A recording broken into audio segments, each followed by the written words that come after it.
Bakit tawa ka ng tawa? Nagkakagulo sa labas. Inuhuli yung mga pangit.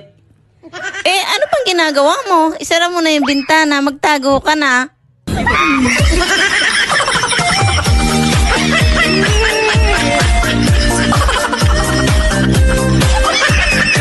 Tigilan mo na nga yung pag-iinom mo.